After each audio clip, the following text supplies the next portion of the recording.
plus sur votre émission préférée, Testimony Time, c'est-à-dire l'heure du témoignage. Émission durant laquelle les bien-aimés des gens dans le Seigneur viennent nous faire part de leur témoignage, de leur ancienne histoire dans le monde avant de devenir enfants de Dieu, encore appelés chrétiens. Autrefois, ils étaient les types de Saul. Aujourd'hui, ils sont maintenant des Paul, parce qu'ils ont subi une sorte de transfiguration dans le Seigneur Jésus. Ils ont rencontré Christ sur leur chemin et ils ont abandonné leur ancienne vie pour se donner, n'est-ce pas, à une nouvelle vie dans le Seigneur. Aujourd'hui, nous allons accueillir, n'est-ce pas, une invitée particulière qui viendra nous faire part de son témoignage, de son histoire, comment est-ce qu'elle a fait pour quitter de l'ancienne personne à une nouvelle personne, une nouvelle créature, comme la Bible le déclare. Aujourd'hui, nous allons accueillir une invitée, pas comme tous les autres, mais une invitée qui viendra nous faire part d'une histoire qu'elle a vécue particulièrement différente de celle des autres.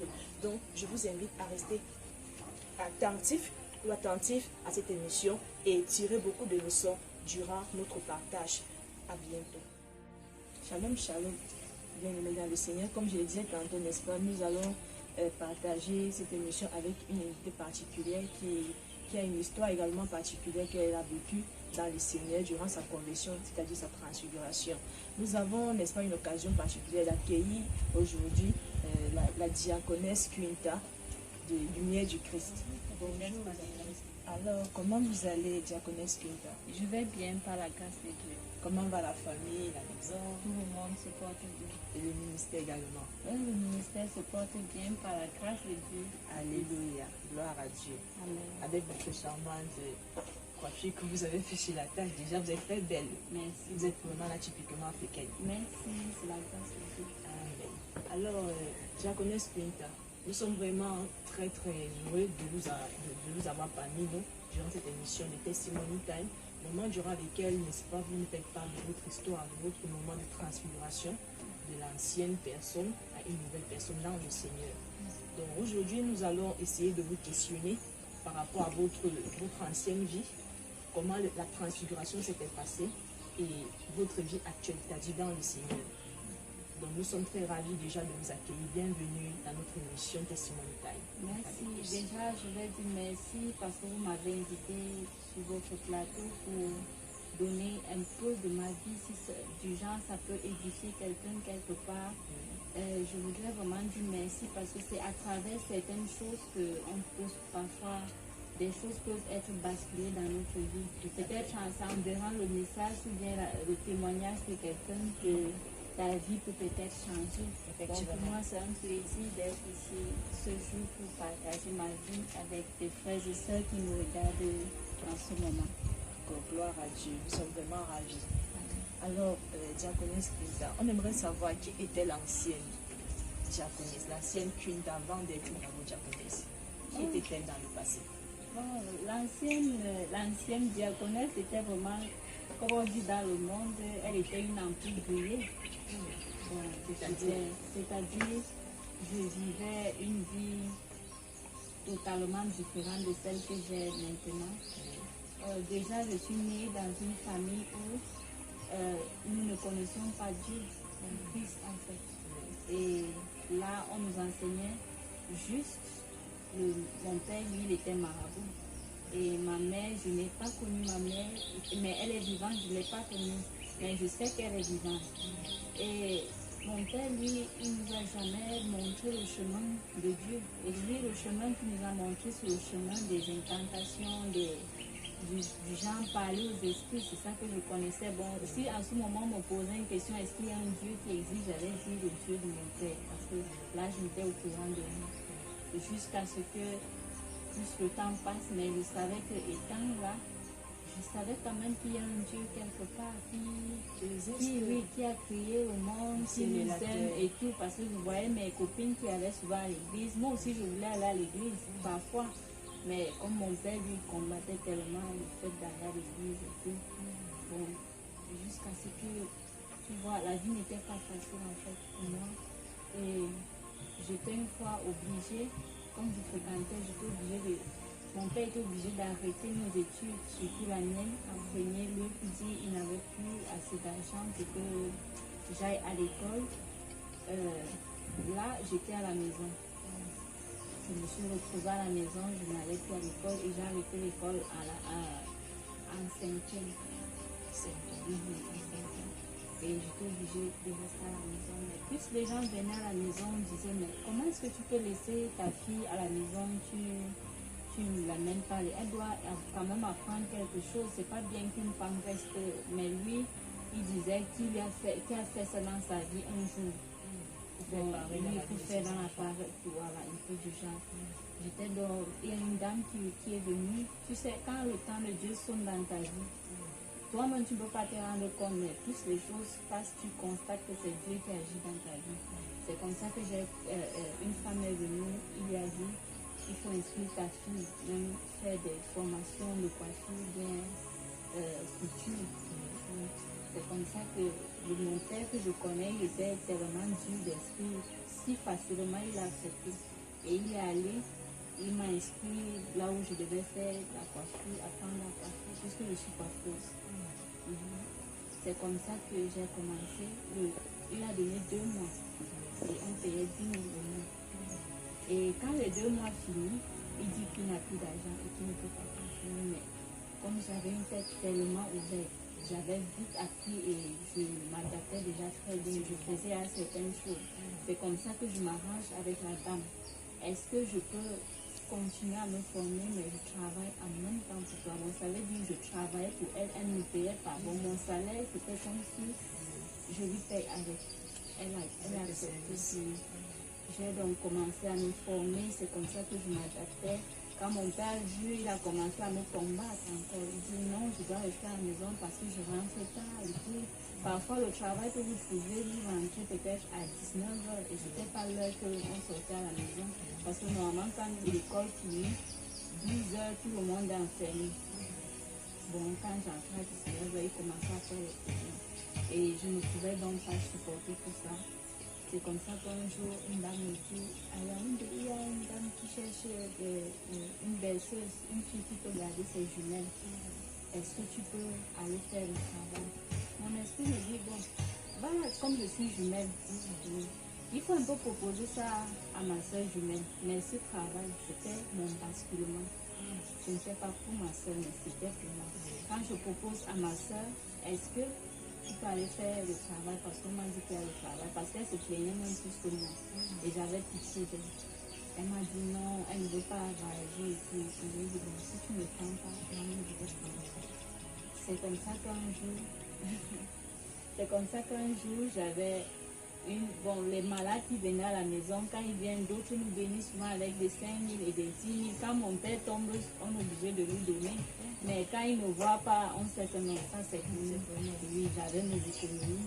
C'est comme ça que quand mon temps de partie était arrivé, je suis allée acheter les sacs qu'on vendait à 200. J'ai lavé tous mes habits ce jour. Mon père a su qu'il y a quelque chose qui se tisse là. C'est comme ça qu'il m'appelle. Il me dit que c'est Dieu, lui on dit que je suis en train de préparer pour qu'est-ce que je veux faire.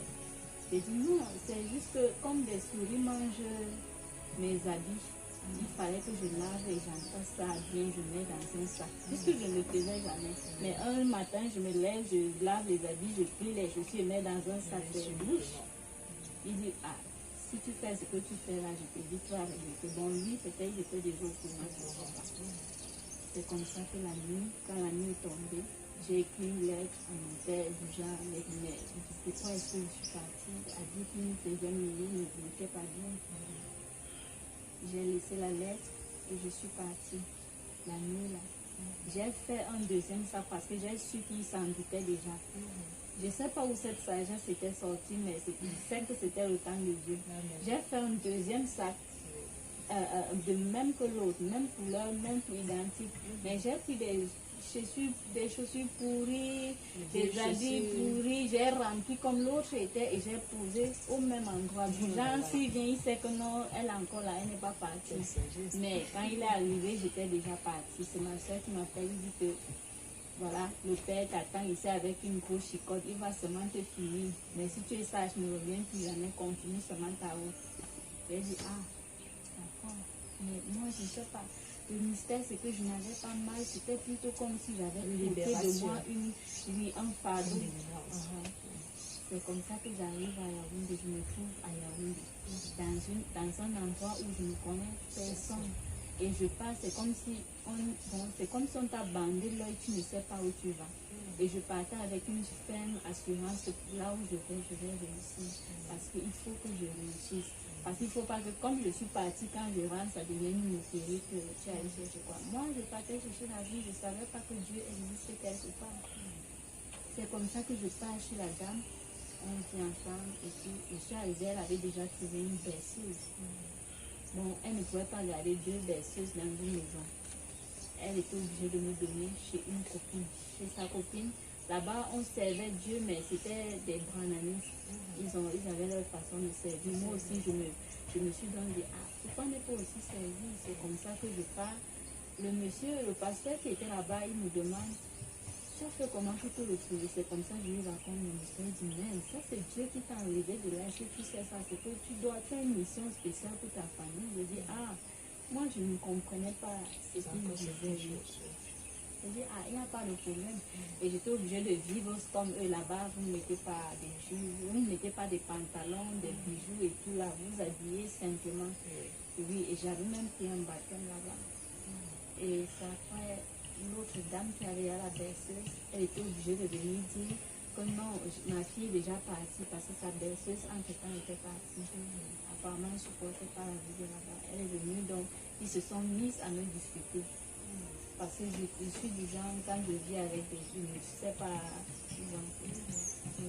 Elle a commencé à dire, mais je t'ai prêté ma fille, c'était comme un objet. Je t'ai prêté ma fille, il faut déjà me remettre ma fille. L'autre dit non, si je te remets, je vais faire comment? Elle garde bien mes enfants. C'est comme ça que les deux dons arrangent que mieux on lui fait rentrer au village chez elle. Comme ça, là, elle vient, elle choisit où elle va partir.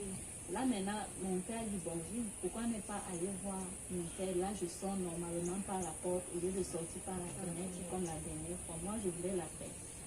Et quand je rentre donc, tout était bien. C'est comme ça que le mari de la femme gendarme, la première, vient dans la maison et dit à mon père, je veux que ta fille vienne chevaucher avec moi qu'elle était toutes ces années. Je veux donc qu'elle vienne à la maison. Je venais juste me présenter chez toi. Mon père dit, oui, il n'y a pas de problème. Bon, ça c'était de face homme.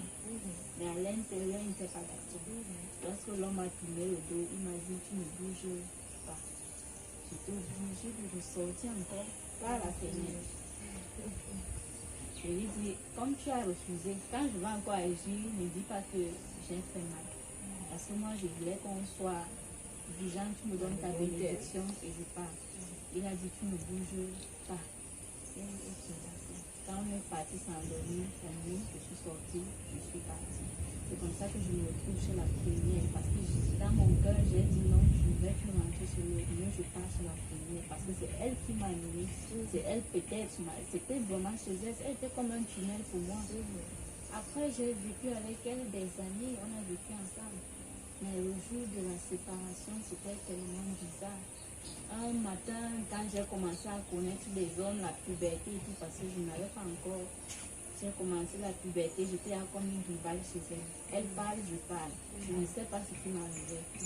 Au point où elle était obligée de dire que nous, on se sépare. Parce que je ne suis pas ici avec une autre femme, je suis chez moi. Mais tu sors. Elle a pris les choses, elle a mis dehors. C'est comme ça que je me retrouve dans la rue à la main de Dieu. Mais une chose que je sais, chaque porte qui se ferme dans ma vie, Dieu ouvre une autre. C'est comme ça, avant qu'elle ne me mette dehors, j'ai connu un monsieur qui me dit, si tu manques de quoi, viens me demander de l'aide, je vais t'aider comme ça. Parce que je cherchais où je vais travailler. Après, quand elle m'a mis dehors, je dis, l'homme s'est dit que je vienne souvent chez lui si je veux de l'aide. C'est comme ça que je parle, et il me fait une chambre gratuite. C'est là que je m'installe et il m'a acheté un matelas d'une place. C'est comme ça que je m'installe et je vis avec lui. Mais entre-temps, il avait ses pensées d'homme. Il m'a proposé, il m'avait aussi cherché le travail. Que est-ce que tu peux sortir avec moi et tout. J'ai dit non, je ne peux pas. Il a dit bon, comme tu refuses, mieux on se sépare. Et comme je dis bien, quand une porte se ferme, l'autre s'ouvre. La dame chez qui il allait me chercher le travail, la dame a dit viens habiter chez moi s'il veut te faire ça. J'ai dit ok, il n'y a pas de problème. C'est comme ça que j'habite chez elle, en même temps je travaille pour elle. Mais après ça s'est transformé, le salaire baissait déjà, elle me payait tout normalement, elle me loge, elle me nourrit et tout. c'est comme ça que je quitte encore de chez elle. Une copine me dit, viens chez moi. Elle se plaint que apparemment elle te nourrit et tout, voilà pourquoi elle ne te paye pas bien. J'étais obligée donc d'aller habiter chez ma copine. Mais pendant que j'habitais chez elle, je partais encore chez la dame. Puisque c'était la raison qu'elle m'héberge chez elle, voilà pourquoi mon salaire baisse. Mais jusqu'à là, le fait que je suis allée chez ma copine, ça m'a empiré. Le salaire baissait, parfois elle me donne les 10 000, les 5 000, et pourtant ce n'est pas le salaire qu'on s'était arrangé à la base. J'étais donc obligée de dire, et puis la vie que je commençais déjà à mener à cause de ma copine, elle vivait une vie tellement, c'était pas bon. Mais quand tu es dans ce genre de vie, tu dis non, ça c'est une vie très bien. Tu dis non, ça c'est la plus belle vie parce que tu t'habilles sexy, tu pars dans les boîtes de nuit, des hommes te convoitent et tout. Donc là, tu penses que c'est une belle vie. Mais moi, parce que je suis comme je suis, je vois que c'est une vie très sale. Parce que quand je sors du travail, je rentre, je m'habille directement, je sors. Je danse jusqu'au matin. Le matin, je dois aller au travail. Quand je sors du travail, je pars encore danser. Bon, j'étais déjà que le corps même réclamait le sommeil. 5 ans, je me réveille. Non, ça c'est quelle vie même que je mène. Ça c'est quoi ça? Moi, quand je vais passer le temps à sortir, aller dans des boîtes de nuit et tout, je quitte dans la maison de la fille et je abandonne même tous mes habits et tout. Là, je dis non, il faut que je passe. C'est là que je me retrouve chez un prêtre catholique. Là, à Soie, il y a une église catholique quelque part là. Il me dit, bon, tu peux donc habiter ici. Je vais te suivre étant ici. Je dormais à l'église sur les bancs à l'église. Et quand la journée arrive, je balaye, je nettoie et tout. Mais j'ai remarqué qu'il y avait du fond. Et ça ne m'a pas plu. J'étais obligée de quitter chez lui et aller encore à Soie chez la nièce de celle chez qui est allée d'abord la gendarmerie. Et je suis allée habiter avec elle pendant 6 mois. Pendant que je suis avec elle, un jour, un matin, elle me dit, entre-temps, mon copain va arriver là. C'est mieux que tu quittes un peu parce que nous on a besoin d'intimité et tout. Elle dit, ah, quand tu me dis ça, ça veut dire que je vais aller où quand tu me dis une telle chose? Tu sais, tu connais ma situation. Elle me dit, non, c'est mon copain et tout, il faut qu'il vienne, je suis seule. On a besoin d'intimité. Je comprends quand même. Elle dit, mais entre-temps, il y a un gars qui t'aime bien là. Il faut aller, tu lui dis que oui, tu acceptes la relation et que vous pouvez vivre ensemble. Je n'avais pas le choix. Elle dit, ok, il n'y a pas de problème. C'est comme ça que je pars vivre avec le gars. Je ne l'aimais pas, mais je vivais avec lui parce que à cause de son toit, sa maison. On vivait presque une vie de couple. C'est comme ça qu'un matin, je ne me sentais pas à l'aise parce que je ne l'aimais pas. Je ne l'aimais pas, je ne le sentais pas. Je dis non, oui, je lui dis non. Je ne peux pas vivre ici là. Il me dit, ah, ça tombe même bien parce que mon père arrive. Il ne faut pas qu'il te trouve là parce que s'il te trouve là, il va se fâcher. C'est mieux que tu partes. Je dis, waouh. Là alors, je ne sais plus quoi faire. Je dis, je vais partir. Ou quand tu me demandes de partir, je n'ai même pas encore vu notre porte qui s'est ouverte. Il dit, il faut partir. Il m'a donné un délai d'1 semaine. C'est comme ça que, en 1 semaine, j'ai dit, qu'est-ce que je vais faire? Bon, où est la solution en 1 semaine? Je rappelle la gendarmerie, est-ce qu'elle peut m'aider? Elle me dit non, elle était gravement malade parce qu'elle avait accouché et on a oublié des choses dans son ventre et elle ne pouvait pas m'aider. Je lui dis, ah, c'est pas grave. C'est comme ça que je décide que non, c'est mieux que je rentre au village. C'est mieux que je rentre chez moi parce que c'est déjà trop. J'étais déjà déçue de la vie. C'est comme ça. Tu sais, le diable, lui, il fait que quand Dieu t'appelle à lui, c'est un peu comme le roi d'Égypte. Lui, quand on a dit, laisse les enfants d'Israël aller adorer leur Dieu, lui, il ne voulait pas les laisser partir. Il ne faisait que les réclamer. Bon, c'est un peu comme moi. J'ai eu l'appel. Dieu me dit, là, c'est ton chemin là-bas devant, pas devant. Mais l'ennemi ne faisait que me tirer en arrière. C'est comme ça que je repars au village. Arrivé au village, 1 mois passe, je constate que je suis enceinte d'1 mois. Je dis, waouh. Là, c'est le terminateur. Et mon père, lui, disait qu'il ne veut pas voir d'enfant. Personne n'a pu sans se marier. Et si quelqu'un tente, il va te tirer avec une balle. Bon, c'était sa parole. Bon, quand quelqu'un te parle, tu imagines ce qu'il peut te faire si il constate que tu es enceinte. J'ai dit non, je ne peux pas lui dire que je suis enceinte. Et les pensées même d'avorter n'est pas passé dans ma tête parce que je ne voulais pas. Je ne voulais pas avorter. C'est là que la sœur de la gendarmerie me rappelle. Entre-temps, j'ai ouvert un salon. Est-ce que tu peux venir gérer? J'habite en bas. Je lui dis, ah, mais là, je suis enceinte. Est-ce que tu vas me supporter avec la grossesse parce que je ne vais pas avorter? Elle me dit, non, il n'y a pas de problème. Il faut venir. On va arranger ça. Je dis, ok, il n'y a pas de problème. Je demande à mon père, est-ce que je peux passer? Comme d'habitude, il dit, non. Je sors par la fenêtre. Une fois de plus. Une fois de plus. C'est comme ça que je me retrouve en bas. Je passe chez la dame, son mari était pasteur. En fait, son mari est pasteur. C'est comme ça qu'on commence donc à coiffer et tout et tout. Premier jour, on coiffe bien. Troisième jour, on coiffe bien. Quatrième jour, une maladie. Je ne pensais pas que c'était la grossesse. Ça m'a pris tout l'argent qu'on a travaillé. Elle a mis ça à l'hôpital pour me soigner. Elle a commencé à bavarder. Est-ce que tu as envoyé finir mon argent, le peu d'argent qu'on a travaillé en quelques jours, voilà ce qui part dans ta maladie, c'est mieux que tu rentres au village. J'ai dit, ah, comment tu fais? Je t'ai dit que je suis quittée par la fenêtre. Quand tu me demandes de rentrer à la maison, là maintenant, tu veux que je rentre comment? J'étais obligée de lui dire, mieux je travaille pour toi. Là, ce n'est même plus elle qui plaide à mon service, c'est maintenant moi qui vois un peu comment les choses ont changé. Je lui dis, ok, est-ce que je peux travailler pour toi? Là, tu ne me payes pas. Prends juste soin de ma grossesse et celle de l'enfant dans mon ventre. Elle a accepté. Mais presque tout au long de ma grossesse, des petites maladies et tout, c'est comme ça qu'elle gaspille, c'est comme ça que la colère monte et tout, mais on a déjà fait un accord et tout. Elle a aussi un cœur que non, je ne peux pas laisser une femme enceinte partir. Elle connaissait quand même ma situation jusqu'à ce que j'accouche. Quand j'accouche, la vie n'est pas facile, le salon ne paye plus, les entrées ne donnent pas et tout. Elle se plaint. Elle dit, ok, est-ce qu'on peut même déménager? Je lui propose, est-ce qu'on peut même déménager pour aller à Ibolova? Peut-être là-bas, ça peut donner. C'est comme ça qu'on quitte Ambam avec son salon pour Ibolova. Parce que même les études de ses enfants, c'était plus... Il fallait que ça continue ici. Elle a dit, ça tombe bien, allons-y. C'est comme ça que je me retrouve à Ibolova avec cette dame.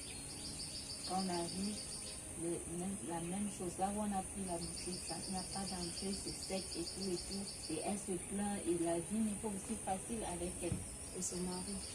Son mari, lui, il a vu une femme et non une brebis à laquelle on doit encadrer. Bon, peut-être que vous comprenez, la vie n'était pas facile, la vie n'était pas du tout facile pour moi et celle de mon enfant. Bon, là, j'avais mon enfant en main et j'avais ma vie. Je vivais une telle vie, je dis non, ça c'est pas ma vie. Jusqu'à ce qu'un jour, il y a une soeur qui est arrivée dans son salon, elle s'appelait Vanessa. Elle arrive un matin, je veux faire une formation. Je veux faire une formation en coiffure parce qu'il faut que je voyage. Et pour que je voyage, il faut une technique, il faut que j'ai quelque chose dans la tête. Bon, la dame me dit, ah, il n'y a pas de problème, on fait la formation 10 000. C'est comme ça qu'elle rentre chez elle et elle revient le lendemain. Elle dit, j'ai les 20 000, elle avait 2 mois. J'ai 20 000 entre mes mains, mais là, je n'ai plus de logement. Entre-temps, on m'a mis dehors.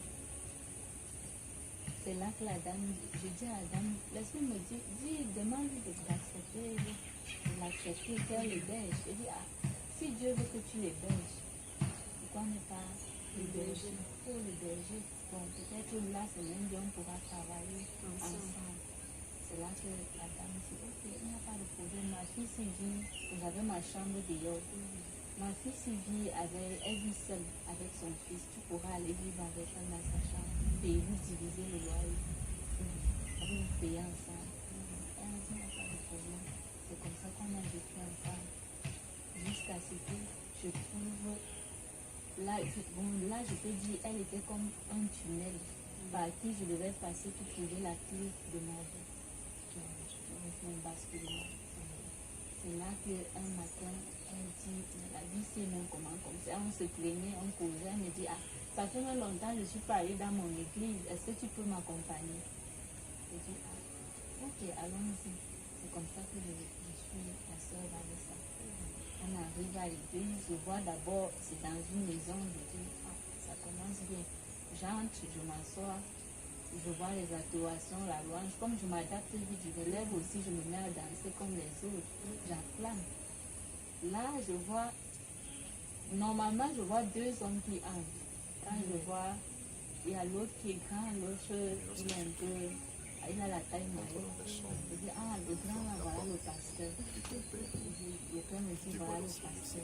Mais après, je vois celui qui prend le micro, je vois, c'est celui qui avait la taille moyenne. Ah, ici, c'est les jeunes qui prêchent. Je commence à lire dans mon cœur. Je dis, ah, on verra ça. Après, quand il fallait lire la parole, il fallait se lever. Quand on a fini de lire la parole, je vois l'homme de Dieu s'approche de moi. Je dis, qu'est-ce que j'ai encore fait? J'ai dérangé où? Est-ce que je suis mal assise ou bien je suis mal placée? Je reste dans mon café, me dit, cherche-moi à faire, c'est comme ça quand l'église est finie, je parle. Il me dit, bon, tu vois, il me dit, tu n'es pas malade. Parce que dans ma tête, j'ai été tellement malade, j'ai eu l'anémie sévère chez la dame chez qui j'habitais, celle chez qui on était en dame. Ça a failli m'amener, ça a failli me prendre la vie. J'ai été malade chez elle. Tellement elle avait déjà calculé sur moi et mon fils. Elle s'est mise à se plaindre, elle va pour me soigner, que c'est déjà tout. Tellement la maladie me faisait que ça passait. Dieu a suscité quelqu'un, un homme qui est venu dans ma vie. Parce qu'après qu'il a fait cette chose-là dans ma vie, il est parti. Donc c'est comme s'il était en mission. C'est lui qui est venu. Il m'a aidé à payer les soins, tout pour qu'on me transfuse, parce qu'il fallait me transfuser 3 poches de sang. J'ai dit, mon Dieu, je vais venir payer l'argent pour payer le sang et pour transfuser. Je n'ai pas d'argent, je n'ai pas d'économie. C'est là que je dis, il a payé les soins, il a amené des gens, il dit bien des gens pour venir nous donner le sang. J'en avais pas en Agoro. Parce que Dieu a dit non, tu ne dois pas mourir, ton temps n'a pas sonné. Tu as beaucoup à faire. Tu ne dois pas partir. C'est comme ça qu'on m'a soigné. C'est comme ça qu'on m'a transfusé jusqu'à ce qu'on me dise la crise de maladie jusqu'au quand je vois l'homme de Dieu, me dit tu n'es pas malade. Parce que même après ça, la femme, elle me dit c'est comme si j'ai l'hépatite. Et tu sais, l'hépatite. Ça vous a dit qu'en quelque sorte, quand vous rencontrez la sœur Vanessa, c'est le moment où le basculement est lié dans votre vie. Vous êtes passé de l'ancienne Linda à la nouvelle créature. Ça veut dire que c'est au travers de la sœur Vanessa que votre transformation a débuté. Parce que après qu'elle m'a amené dans son église, quand je rentre, je n'étais plus la même. Le corps qui est rentré à la maison n'était plus le corps malade qui est parti à l'église. J'aimerais savoir, bon, peut-être même ceux qui nous écoutent, ils aimeraient bien savoir comment est-ce que la Kunta qui est partie à l'église, une fois rentrée chez elle, n'était plus la même personne. Qu'est-ce qui s'est passé? Qu'est-ce qui s'est passé lorsque vous êtes parti à l'église? Une fois arrivé à la maison, vous n'étiez plus la même personne. Bon, est-ce que l'histoire a été la même que celle de Paul lorsqu'il était sur le chemin, n'est-ce pas? Il a rencontré le Seigneur Jésus et subitement, il a été transformé. On aimerait bien savoir comment est-ce que la transformation s'est passée. Est-ce juste une parole? Pourtant, d'habitude, vous partiez à l'église, mais ce jour, qu'est-ce qui s'est réellement passé? On aimerait bien comprendre. Bon, je peux dire que c'était même pas. Ça peut même être celle de Paul et celle de Moïse, mais surtout plus celle de Moïse, parce que Moïse était celui qui allait enlever les enfants d'Israël. Et Dieu m'a choisi, je peux dire que Dieu m'a choisi moi pour enlever ma famille des hôtels et tout ce qui se trouve là. Et pour donner la lumière, montrer qui il est dans ma famille. Parce que personne dans ma famille ne connaît. Et celui de Paul, c'est que lui, il a découvert Christ, malgré sa vie d'avant. Moi, ma vie d'avant était la débauche.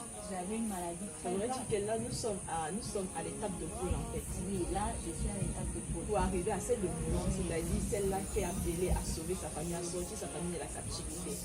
Et comment s'est donc passé l'étape de Paul de Saul? L'étape de Paul, c'était que quand j'ai rencontré Christ qui a dit à Paul, pourquoi me persécutes Christ? Qui m'a demandé, l'homme de Dieu qui m'a demandé, bon, je peux dire entre guillemets, qui m'a dit, pourquoi tu vis cette vie? Tu n'es pas malade. La maladie, entre guillemets, c'est disant la débauche, ça c'est pas pour toi. Parce que normalement, la vie qu'on mène dans le monde, moi je vois ça comme une maladie. C'est comme une maladie, comme je veux dire, une peau, qu'on ne cesse de s'injecter, de mettre dans la veine et qui nous rend malades de plus en plus. C'est la seule personne qui peut guérir ce genre de maladie. Aucun autre docteur ne peut guérir ça, il n'y a que Christ. Et quand j'arrive, il me dit, tu n'es pas malade. Tu n'es pas malade, ça c'est le premier mot qu'il m'a dit. En ce moment, je sortais de l'hôpital. Je sais que normalement, l'hôpital m'a déjà soigné. Normalement, je vais être guérie. Mais il me dit, tu n'es pas malade. Ça veut dire qu'à part la maladie de l'hôpital, il y avait une autre maladie que Dieu pouvait guérir. Et quand il m'explique donc des détails et pourquoi est-ce que je me sens comme ça, il me dit, il m'encourage. Quand je suis sortie de là, j'ai dit non. Ici, ça c'est Dieu. Parce que d'autres églises, j'ai bien fréquenté des églises. Là-bas, je parle, je dis, le lendemain, je ne parle plus. Mais l'autre, là, quand je suis partie, je n'avais que le désir de partir davantage. Et cette église, c'était la lumière du Christ. Cette lumière-là m'a éclairée. C'est comme ça que ma vie a basculé jusqu'à aujourd'hui. Que je suis quittée de chez la dame. Bon, pour elle, elle était comme Pharaon, oui. Elle était mon Pharaon. Elle ne voulait pas me laisser partir parce que je travaillais bien pour elle.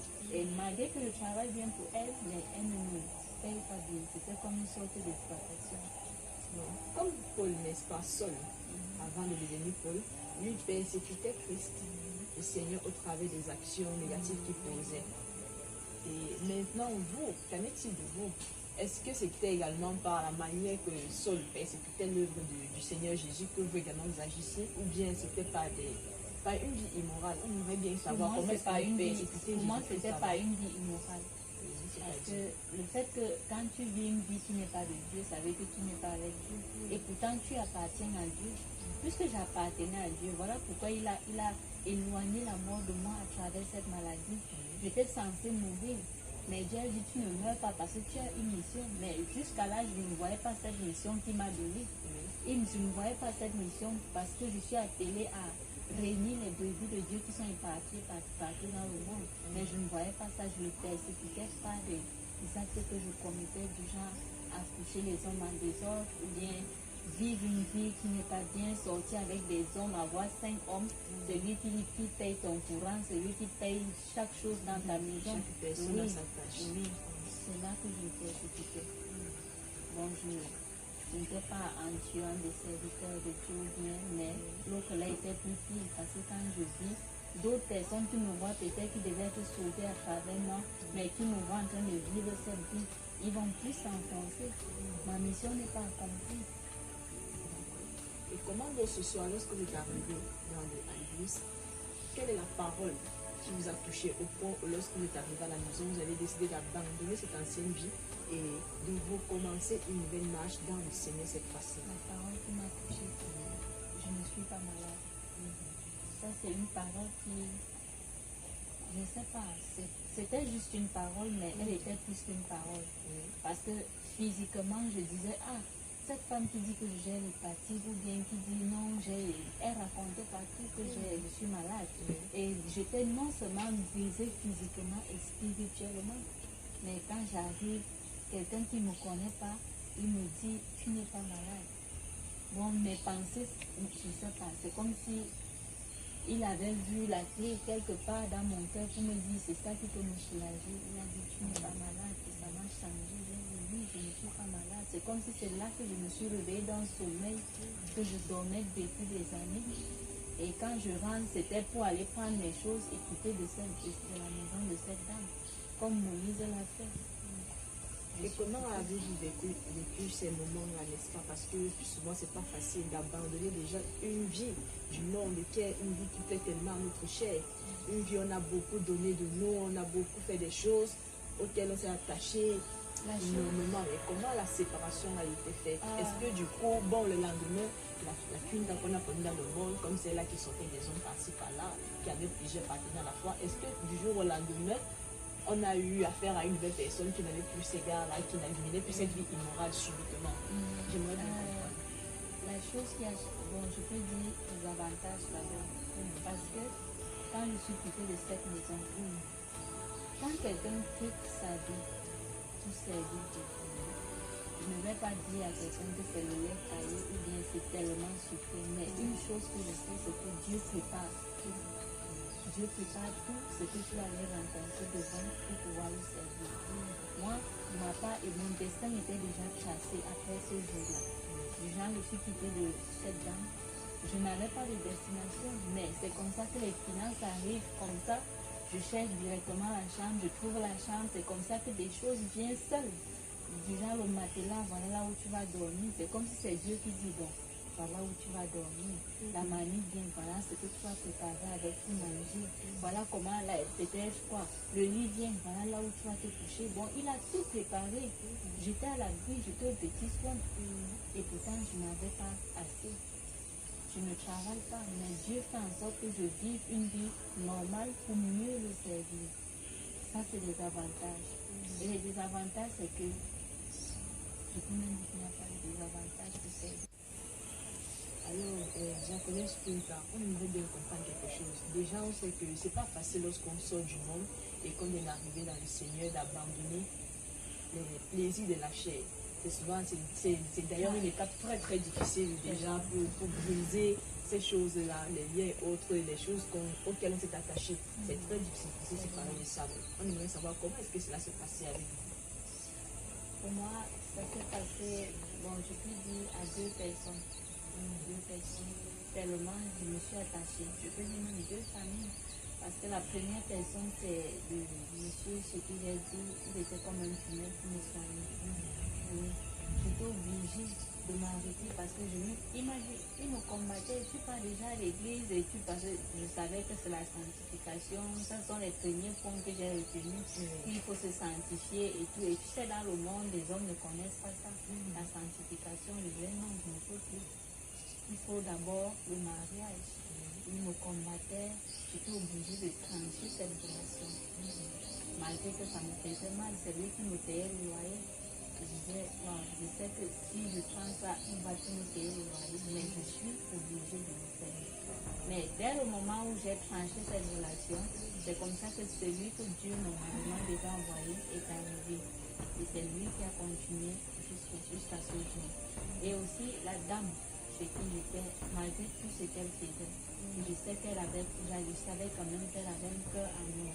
Mais j'étais obligée de couper cette relation. C'était soit cette famille ou moi.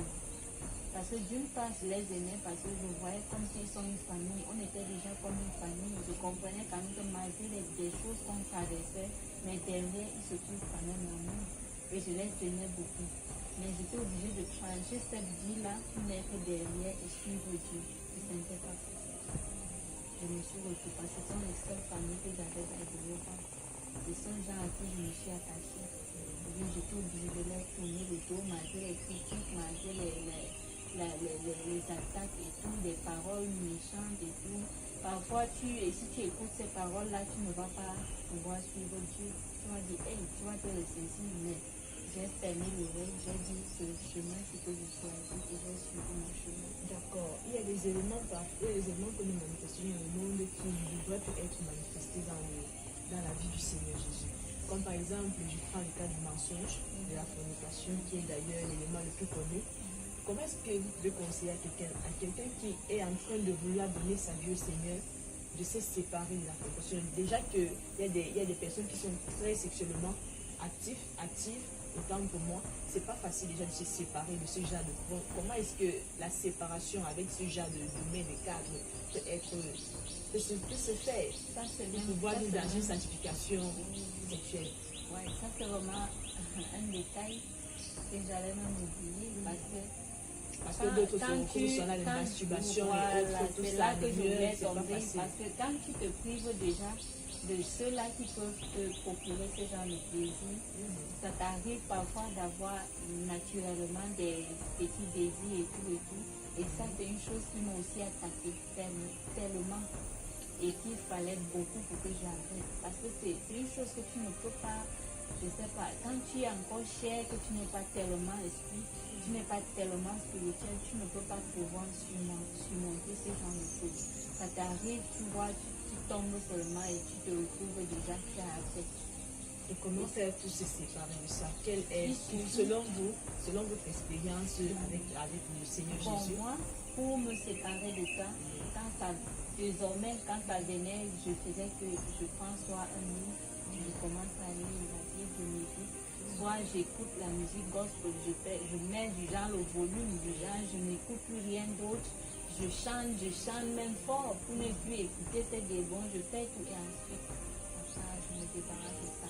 Bon, le conseil que je peux donner à quelqu'un qui mène une vie comme celle-là, la masturbation et tout, c'est comme quand tu es dans le calme et seul, c'est là que ça vient, c'est un esprit. Bon, ça vient, ça te tente. Si tu sens que tu es en train de tomber, prends même la Bible, tu médites, ou bien tu pries, ou bien tu mets une musique gospel qui est peut-être une musique louange, oui, adoration qui peut t'amener près de Dieu quand tu adores. Là, tu te viens à adorer, ça va te lâcher, puisque ça a un esprit. Il vient, il insiste. Après, quand il voit que tu n'as pas son temps, il part. Donc, nous retenons que l'un des secrets, n'est-ce pas, c'est la présence forte de Dieu, avoir la parole de Dieu en soi. Et qu'en est-il par exemple du mensonge, qui est également un élément très très fort qui secoue les jeunes gens dans le monde? Oui, le mensonge, c'est...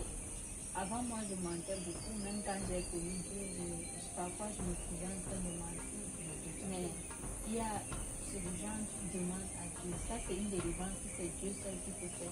C'est comme si le mensonge, c'est comme si nous naissons, dès que nous sommes déjà nés, le mensonge s'y trouve. Ça veut dire que c'est une chose qu'on grandit avec. C'est Dieu seul qui peut enlever le mensonge dans le corps de quelqu'un. Bon, déjà, tu prouves que tu es déjà en train de mentir. Tu me mens beaucoup, ta bouche est sucrée, parce que le mensonge est sucré. Elle est tout ce qui est bon. Bon, je peux dire avec lui en laissant ou en elle. Et maintenant, quand tu te mets à mentir, tu trouves que c'est déjà trop. Demande à Dieu de te délivrer de ça. Ce n'est que Dieu lui seul. Et quand tu verras que tu es déjà délivré de ça, parce que personne ne viendra te dire que tu es délivré du mensonge, il faut que tu la vis toi-même. Voilà. Et quand tu sauras que tu es délivré du mensonge, c'est au moment où, quand tu te trouves devant une situation, que ce n'est que le mensonge qui peut te sauver. Et quand tu veux déjà mentir, la parole qui sort, c'est la vérité. La vérité domine sur le mensonge. Et c'est comme ça que moi aussi, un jour j'ai failli mentir. Il y a une cliente qui, bon, en fait, comme je suis coiffeuse, 2 clients devaient venir se coiffer et les coiffures étaient tellement dures. Après, je dis non, je ne peux pas les tresser le même jour. Je dis dans l'autre que non, l'autre va venir aujourd'hui, l'un ne devait pas venir. Je dis que l'autre va venir, je vais lui tresser aujourd'hui. C'est mieux que tu viennes demain. Mais quand le soir, l'autre m'appelle, il me dit, est-ce que l'autre là est venu? Je voulais dire oui. Mais ce qui a dominé, c'est la vérité qui a dit non, elle n'est pas venue. Tu m'as dit qu'elle devait venir.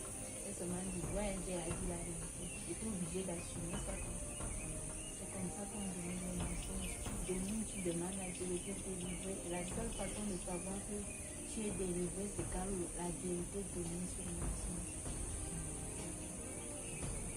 Ça veut dire que nous retenons que pour pouvoir se séparer de ces chefs mondains là, on doit pouvoir être dans une forte présence de Dieu pour pouvoir dominer sur ça.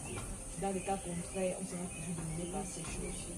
Parce que ce n'est que Dieu seul. Nous sommes dans un monde qui est contrôlé par le mal. Et la seule chose, nous sommes comme, je peux dire quoi, dans un sac d'arachide. Il y en a des graines qui sont pourries. Ce n'est pas tout le sac d'arachide qui est bien pourri. Il y a toujours des pourris. Nous sommes comme les graines d'arachide dans le sac.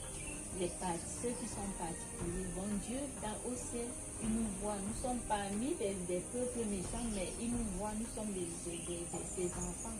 Bon, quand tu es enfant de Dieu, le mensonge, normalement, ne doit pas se trouver en toi. Il y a le mensonge Déjà que la Bible dit que quiconque ment devient le fils du diable. automatiquement. Le mensonge ne doit pas se trouver dans un enfant de Dieu. Si tu te dis enfant de Dieu, tu dois représenter le Dieu qui est, que tu sais. Parce que le Dieu, c'est un Dieu de vérité.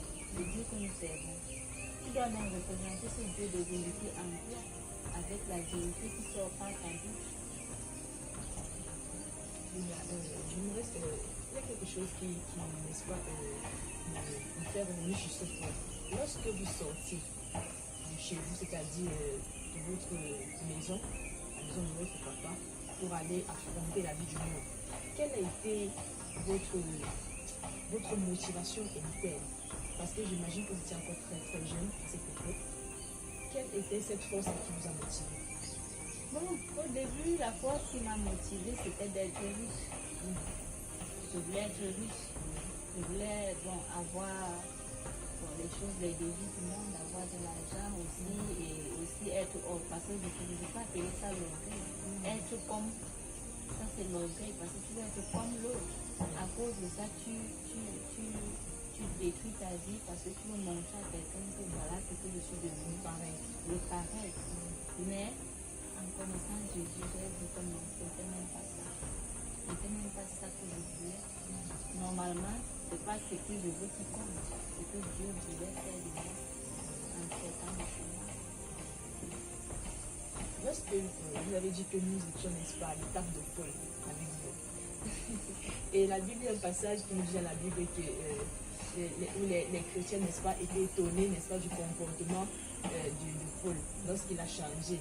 Les gens s'étonnaient que, mais tiens, cet homme-là qui combattait, qui persécutait l'œuvre de Dieu, c'est cet homme aujourd'hui qui annonce l'évangile, la bonne nouvelle. Mais qu'est-ce qui s'est passé? Est-ce que réellement, Diaconesse Quinta, on peut également tenir ce genre de langage, ce genre de témoignage venant de votre part? Genre l'ancienne Quinta n'existe plus aujourd'hui, celle-là qu'on voyait avec des gens par-ci par-là dans des boîtes de nuit avec des habillements qui n'étaient pas vraiment. Ouais. Aujourd'hui, elle parle de la part de Dieu, aujourd'hui, elle est même diaconesse.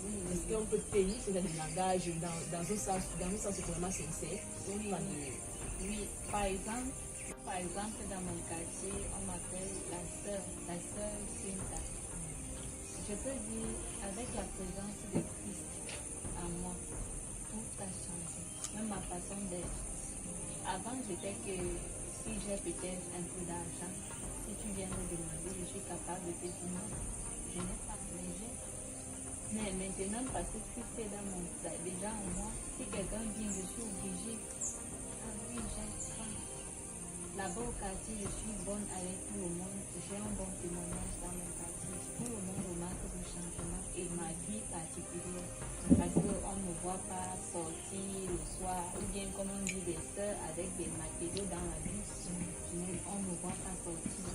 Même mon bailli connaît mon emploi de temps, il m'appelle la fille de Jésus. Et oui, il me dit, je connais la fille de Jésus qui est ici, là, elle n'est pas là. Si elle n'est pas à l'église, elle est au marché. Ce sont mes deux parties. Bon, oui, on a le bon témoignage de moi partout. On a vu le changement, oui, le changement s'affiche parce que même mon caractère montre que la vie que je vis, les conseils du monde, les faits de Christ. Donc, je veux même pouvez ressentir, n'est-ce pas, ce changement. Oui, je ressens. Avec l'amour qui est en moi, j'aime. Je peux dire, tous mes mots, c'est j'aime tout. J'aime les gens, j'aime l'amour. Et depuis que vous avez rencontré le Seigneur Jésus, quelles sont vraiment ces choses-là qui... C'est vrai qu'il est d'abord notre force, prime abord. Mais parfois, il arrive souvent que lorsque nous sommes dans le Seigneur, il y a tellement de choses parfois qui peuvent arriver à un moment dans notre vie, peut-être des situations compliquées. D'aucuns préfèrent souvent abandonner. D'où on parle de la rétrograde, parce qu'ils n'ont pas pu supporter certaines situations, ils ont préféré abandonner et retourner dans le monde. Mais juste ici, quelle est comment je peux dire ça? Qu'est-ce qui vous maintient toujours à rester avec le Seigneur Jésus? Parce que j'imagine que tout n'est pas chaque jour. Parfois, il y a des situations compliquées qui arrivent, mais vous décidez toujours de rester ferme. Moi, ce qui fait, je suis ferme avec le Seigneur Jésus-Christ, c'est que au début, il m'a fait passer, genre comme l'or. Lorsque tu trouves l'or, elle est encore sale. Il faut passer par le feu pour qu'elle devienne beau, bien à voir. Et Dieu m'a fait passer à travers des épreuves pour nous faire comprendre, pour m'amener à comprendre certaines choses dans la vie. Oui. Il m'a fait connaître des vies.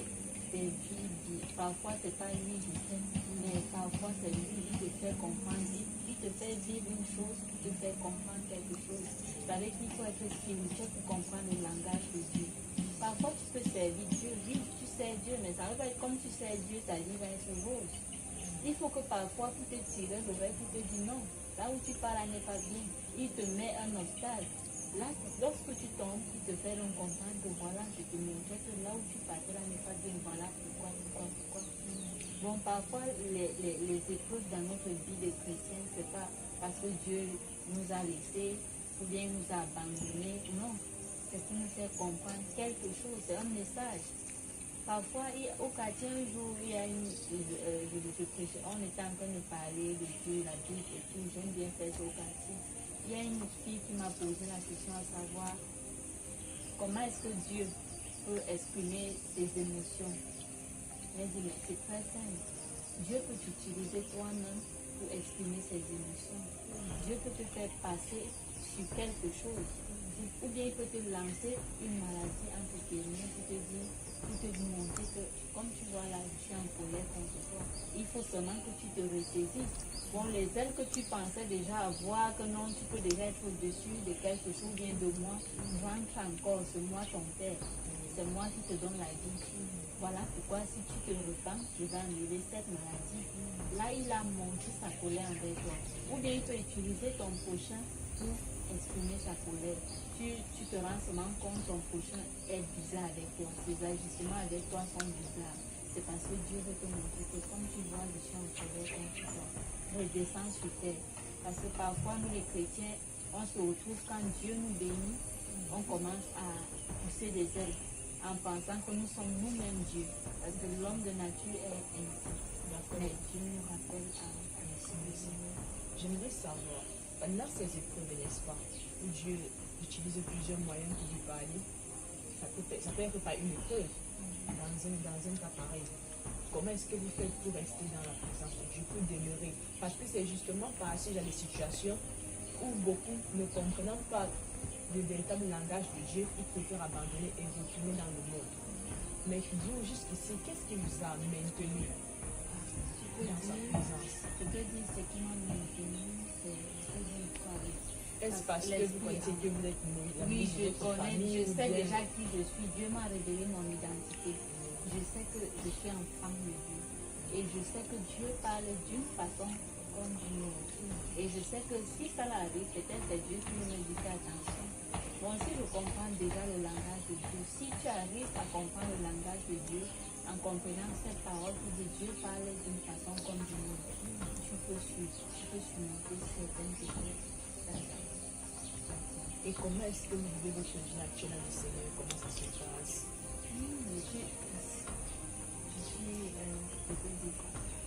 Je suis débordée de ça.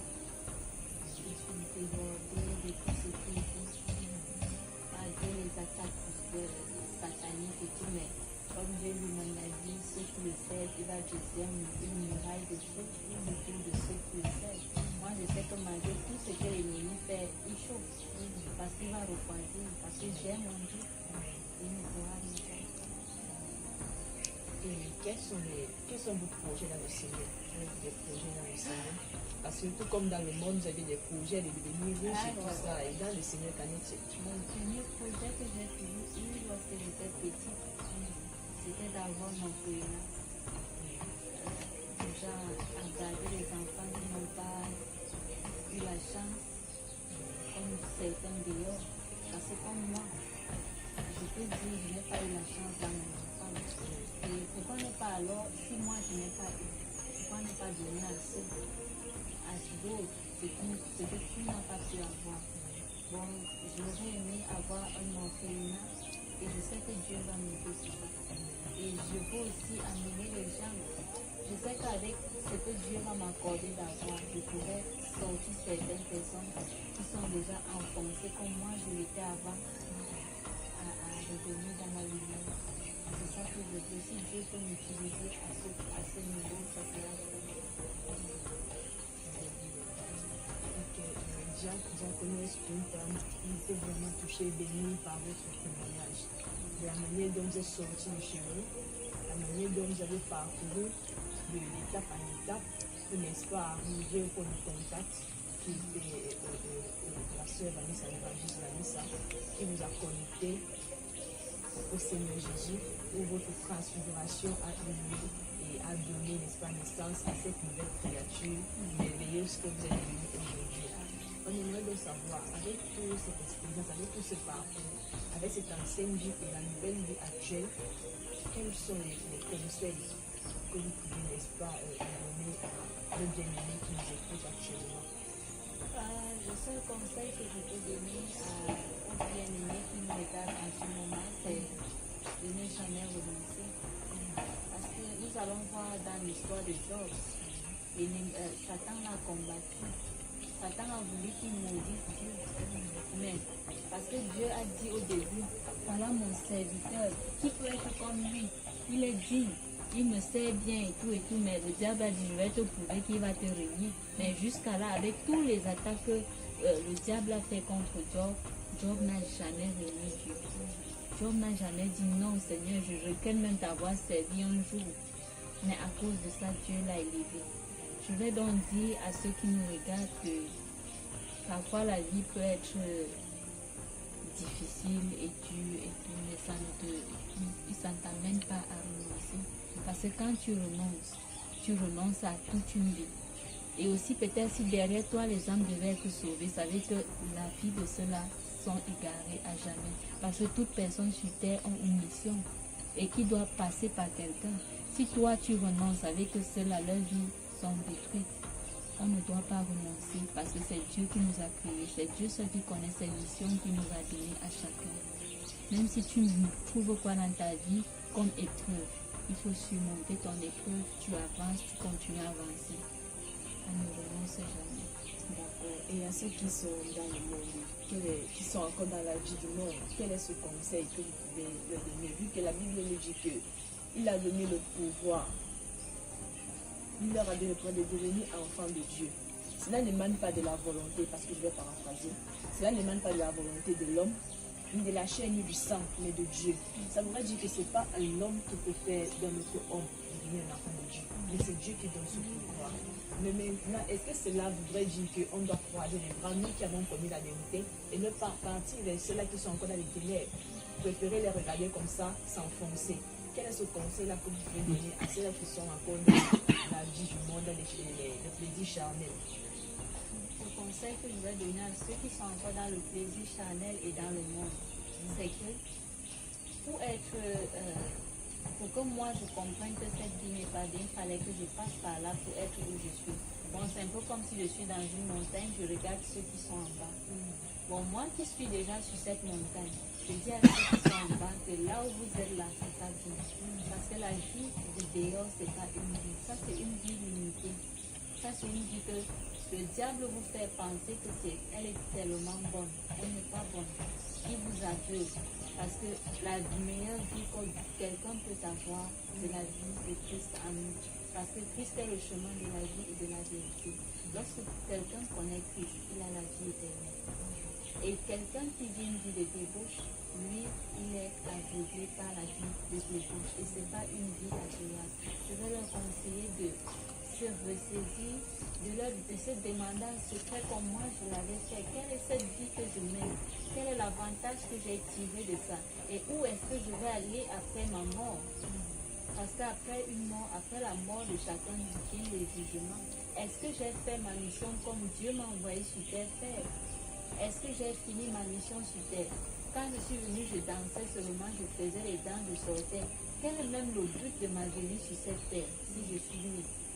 Si quelqu'un se réfléchit et se pose cette question, je crois que la lumière va l'éclairer et qu'il comprenne mieux dans sa vie. C'est le conseil que je c'est le focus dans la maman. Et ceux qui sont nés de nouveau, quel est ce conseil que vous leur donnez, vu que vous-même êtes passé par là, les premiers pas de la marche chrétienne? Le conseil que je peux leur donner, c'est de continuer et sans s'arrêter parce que le chemin qu'ils ont pris, c'est le chemin qui est très bon. Et s'ils renoncent, ça veut dire qu'ils ont aussi renoncé à leur vie. Donc je préfère que ceux qui ont donné leur vie en plus et qui sont nés de nouveau, qu'ils continuent sans s'arrêter. J'imagine que comme on a eu affaire, n'est-ce pas, à la parole de Dieu, dans la Bible, on nous parle de l'histoire du diacre Philippe, qui était vraiment un diacre particulier. Lui, il n'était pas un diacre qui était seulement de service, comme on le voit dans certaines églises aujourd'hui. Il était vraiment onction. Bon, on aimerait savoir, est-ce que vous n'avez pas un verset, un passage biblique à nous dire qui pourra, n'est-ce pas, autant pour moi, nous édifier d'une manière ou d'une autre concernant ce témoignage? Le verset que je peux donner à mes frères et sœurs ensuite, c'est le verset qui dit: venez à moi, vous qui êtes chargés, je vous donnerai du repos. La seule personne qui nous donne le repos dans notre vie, c'est Christ. Merci, n'est-ce pas, Diaconesse Quinta, d'avoir, n'est-ce pas, répondu présente à notre émission Testimony Time. C'était un plaisir. On a vraiment été bénis par votre témoignage et je pense que les bien-aimés qui nous ont suivis durant cette émission ont été également édifiés, bénis, et sûrement des gens se sont posés des questions durant leur vie jusqu'ici, et je pense que par ces témoignages, ils ont reçu des réponses, ils ont reçu des clarifications par rapport à leur état actuel et par rapport à leurs projets à venir. Est-ce que ce sont des projets qui honorent Dieu? Est-ce que ce sont des projets qui vont nous apporter, n'est-ce pas, une vie meilleure? Donc je pense que les uns et les autres ont vraiment été bénis, tout comme moi d'ailleurs, par ces témoignages. Donc vraiment ravi Je suis de... déjà fière si tu as été béni, et je sais que beaucoup même dans le monde sont déjà bénis par ce témoignage. Ravi de vous avoir, n'est-ce pas, durant cette émission. Nous bénissons le Seigneur pour ce moment. Et nous espérons vraiment que ce témoignage touchera beaucoup de personnes, n'est-ce pas, qui nous ont suivis partout dans le monde entier.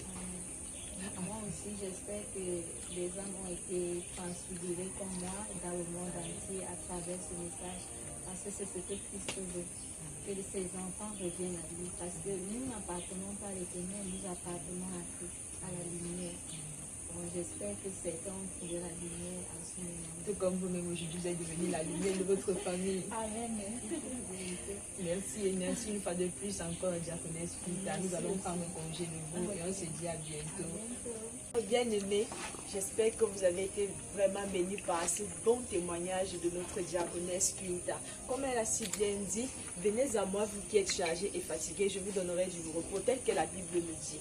Alors, je t'invite, toi, ma soeur, toi, mon frère, qui certainement vit cette vie que la sœur a menée autrefois. Et aujourd'hui, le Seigneur voudrait te rencontrer, le Seigneur voudrait venir souper avec toi dans ta maison et il voudrait que tu l'ouvres, n'est-ce pas, les portes de ton cœur. Il voudrait dîner avec toi ce jour.